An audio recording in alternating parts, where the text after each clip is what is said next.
nayo ukiangalia Mkopa na hii serikali ya Kasongo, hizi vitu zinafinya watu. Mkopa pia imekuwa kama Kasongo chini ya maji. Kasongo akitufinya pande hii juu ekonomi yake, Mkopa pia inafinya watu pande hii. Kwanza kama mjui misi mwenye natumianga ni Mkopa. Na nilichoka na hiyo maneno, ilibidi nimetoa traka. Kuna siku nilikosa otherwise. Kuna siku nilikuwa nimesota na nilikuwa nimebaki na 100 peke yake mbele nyuma. Na Mkopa yangu inatakanga 72 bob per day. So sikuwa na otherwise. Tumbo muhimu kuliko kulipa Mkopa. Mimi nikaamua ninunue sapa nikule. Hiyo Mkopa simu ikakakaa. Nikatafuta pesa kidogo nikaenda nikachomoa traka.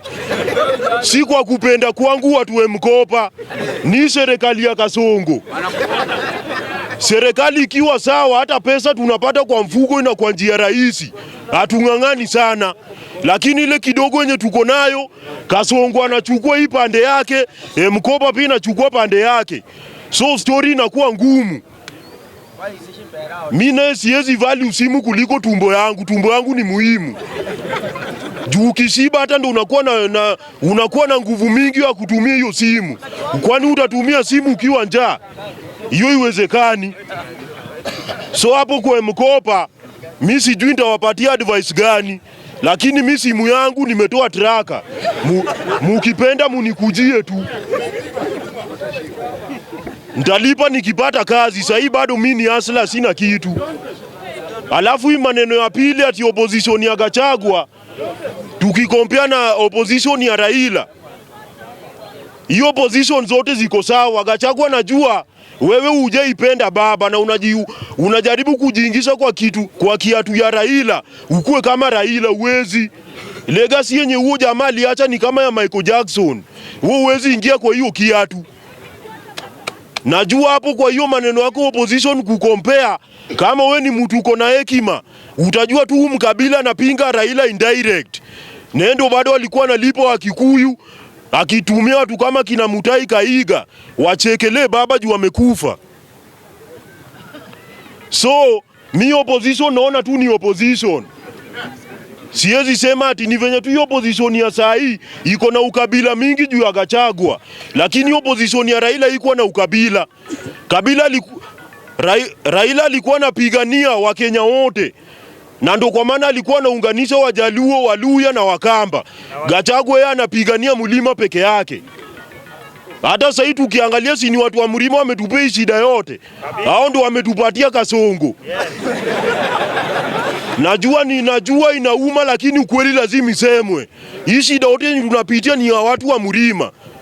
Baba alikuwa afadhali, nyinyi mkasema huyu jamaa hajatairiwa tuwezi mpea kura. So sijui kama mlikuwa mnamchungulia kioga. Huyu jamaa kona sauti mbaya, mara huyu jamaa si handsome. Kwani uongozi uko kwa handsome? Sasa mumejifanya werevu sana mkatupatia Kasongo. Nyinyi ndo mnatangulia pale kwa plot kuhama. Magari zenyu ndo zimesimama juu ya bei ya mafuta. Sasa nyinyi ndo mnalia.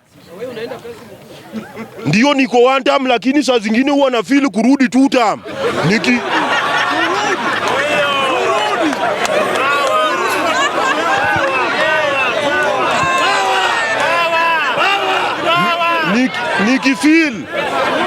Nikifeel hii uchungu yenye watu wa Mlima wametupatia, ndo inafanya na feel hivyo.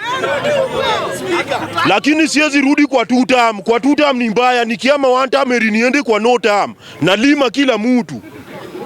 Siwezi rudi pande ya Kasongo. So Gachagua wewe hii one term, hii opposition ya sasa iko sawa, lakini wewe ndo unaharibu. Inafaa ufukuzwe au utolewe mbio. Na hiyo ndo kwa maana wanasiasa wenzako hawakupendi. Wanasiasa hawakupendi na wewe Mkenya unajifanya unafuata huo mkabila. Akili yako iko sawa kweli? Wanasiasa wamekuwa na huo mkabila kwa serikali zote. Wamejua tabia zake. Ukiangalia mtu kama Gachagua alimpichiwa kidogo kidogo. Alikuwa na tusi wanawake MPs ati yao ni malaya. So sijui kama aliwapitia wote akajua.